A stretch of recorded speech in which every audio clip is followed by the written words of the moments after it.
लोगोफोर एबार आङो आंनि थाखानि गुदामखौनो देखायसै नै नायलांबाय था मोनफैबायानो नै थाखानि गुदामखौ हेलौ हाबजेनबायानो नै सिङाव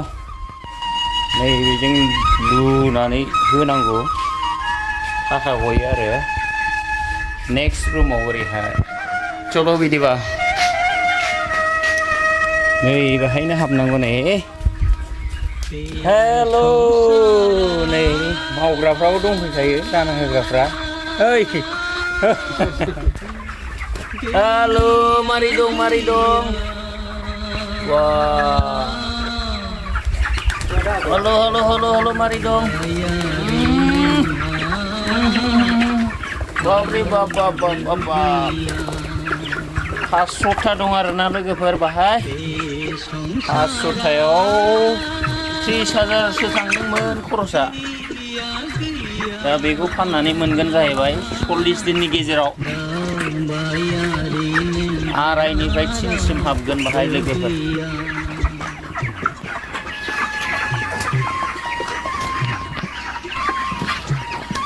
हेल'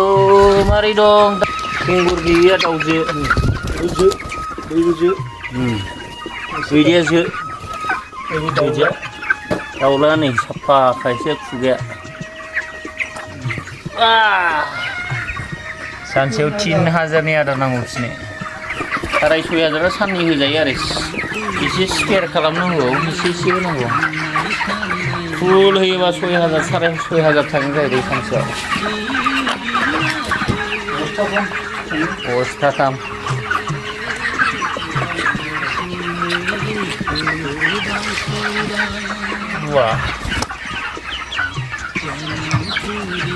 लोगोफोर दाउखौ नांगौब्ला एड्रेसखौ खोन्थाना होखानोसै आं नै एड्रेसा जाहैबाय एसे खम समाव मोनो आरो लोगोफोर बाव फैयोब्ला एड्रेसखौ मोजाङै खोनासंना लाखा मा होनदों बुहुर थिनालि रेनिखाथा मा दाम मोनो केजियाव दाथ' 110 खोनाबाय 108 थाखा 110 थाखा जेराव जोङो 150 170 180नि बायनांगौ जायो बेखौ 110 थाखायावनो मोननो हागोन लोगोफोर बिराद डिसकाउन्ट साननानै नायदो नोंथांमोनहा बुरजा नांगौब्ला 110 जों मोनोब्ला बेसेबां सेफ जायो लोगोफोर गुड निउस बियो बिराद गिदिर गुड निउस केजियाव 110 मन लाङोबालाय बेसेबां हरगोन नोंलाय डिसकाउन्ट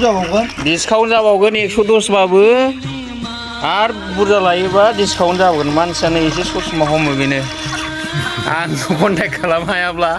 नैबेखौ कन्टेक्ट खालामबाबो जागोन आरो ओमफ्राय नैबेहाय एसे मालिक मा होनो नैबेनाव कन्टेक्ट खालामबाबो मोनगोन नै माइ गारगोन मारै खालामजेननाय नोंलाय बे बिजनेसखौलाय ओरैनो नायग्रोबाय माबायदि जायो होननानै फार्स्टआव लानायबाय औ आं हारसिंथ' गैया सासे लोगो दं सियार बेसेबां खामायो नोंसोरलाय खामायनायाथ' बिदिनो दामनि सायाव जाहैबाय एखमबा मोजां थायो औ 500-700 दाउआवनो 50-60 इनकाम फैयो साफायाव खय दिनजों मोनो बेखौलाय बेखौ 1 मास 15 दिन 46 दिन गासै खोनाबायना लोगोफोर 40 बा 45 दिननि गेजेरावनो बे दाउखौ फाननो हायो 35-40,000 खरस खालामनानै इनकाम खामायो लोगोफोर खोनाबायना बिथांमोननि खुगानिफ्रायनो लेबारफ्रा नै न'नि जोब एक्सट्रा लेबार गैया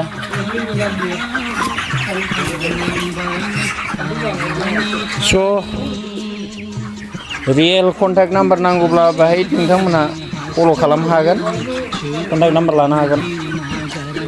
108 थाखा मोनगोन केजि पार केजि बुरजा लायोबा डिसकाउन्ट मोनबावगोन हेल' वाव